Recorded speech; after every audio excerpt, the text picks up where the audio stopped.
1 year ago today, sounds of laughter and music in Dayton's Oregon district were replaced with sounds of gunshots and screams of terror.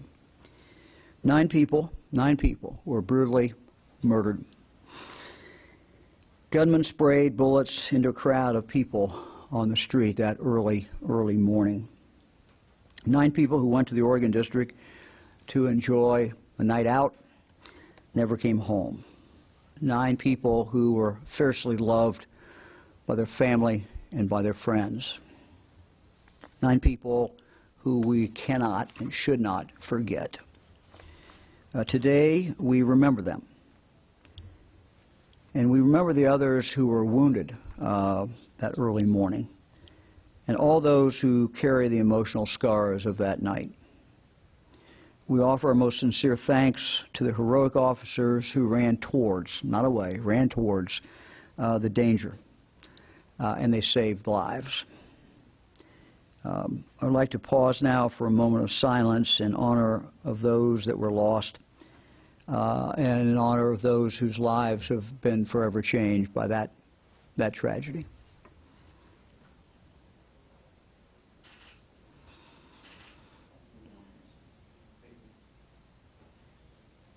Thank you.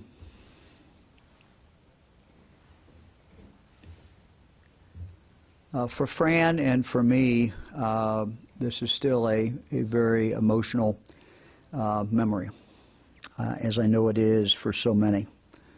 And the emotions are still raw.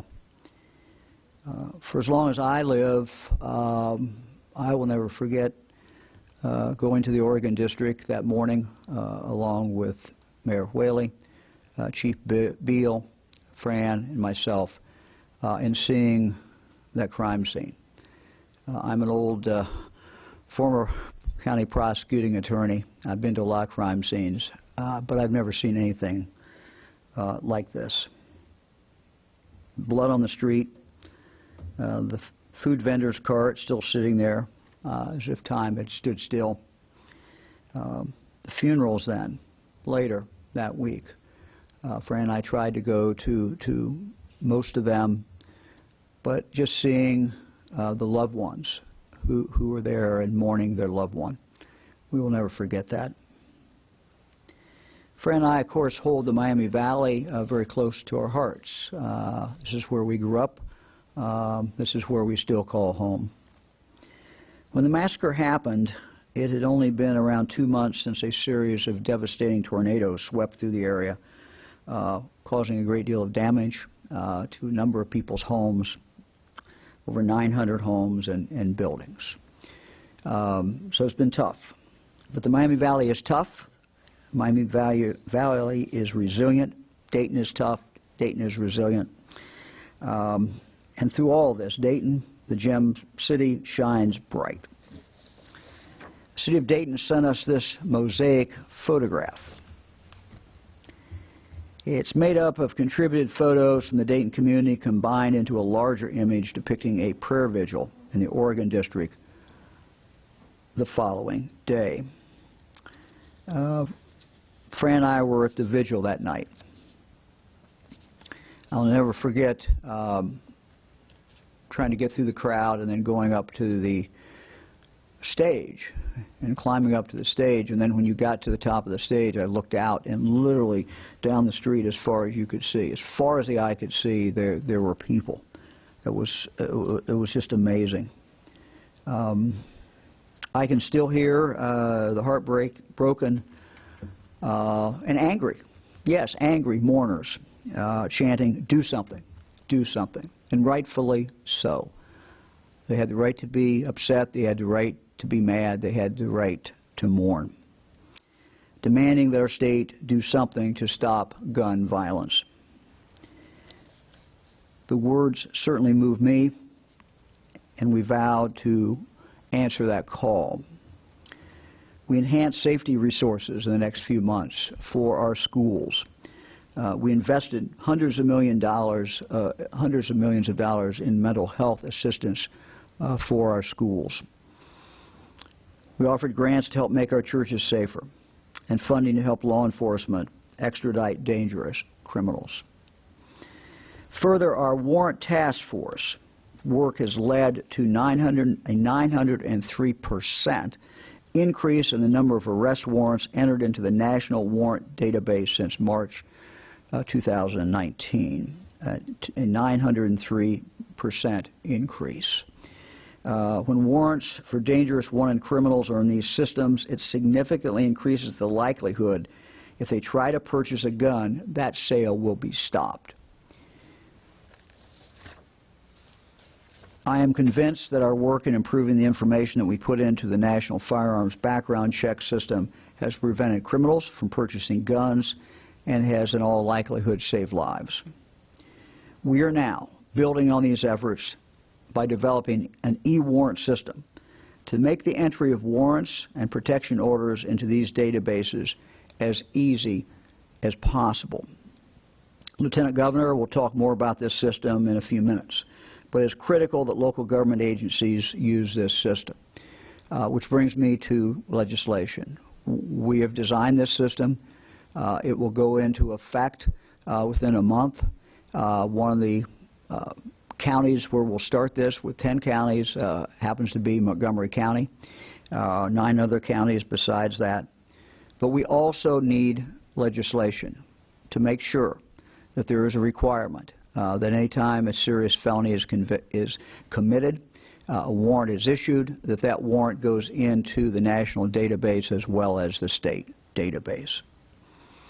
In October, we unveiled Strong Ohio, a reasonable and aggressive package of legislation designed to protect the rights of Ohio's law-abiding citizens.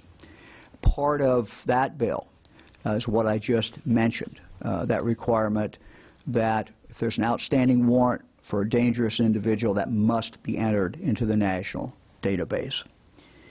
Our bill would better protect our citizens from those with a propensity towards violence. It would better ensure that those who are a danger to themselves or to others get help.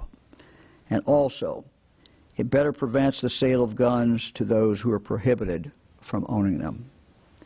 Today, 1 year since the shooting, 1 year to the date since the shooting took place, that prompted our Strong Ohio bill. Sadly, Ohio's laws are exactly where they were a year ago. Ohioans are saying to the state legislature, do something.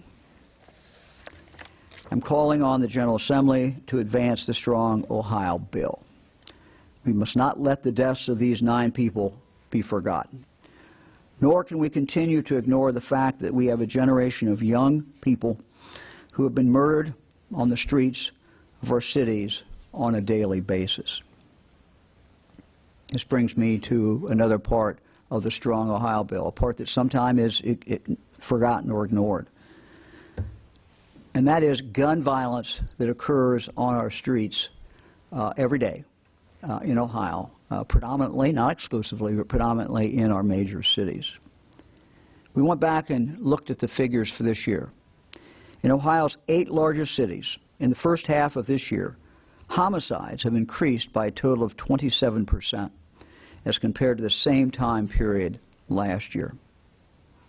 This year, 246 of our fellow citizens have been murdered, most of them by guns, in our major cities. More than 80% of the victims were African Americans. All were victims, all had a right to live. Most of the individuals, we know from talking to chiefs of police and from past experience, that most of these individuals who committed these crimes did it with a gun, and most of them had no legal ability to own that gun. Our Strong Ohio bill will impact this in a number of ways. One way is as follows.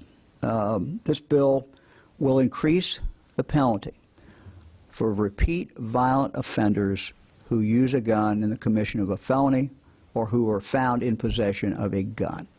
This is something that chiefs of police in our major cities have been asking for a number of years. We asked the legislature, please pass this along with the rest of Strong, Ohio. We simply cannot continue to let this bill languish while people continue to die. Doing nothing is simply not an option.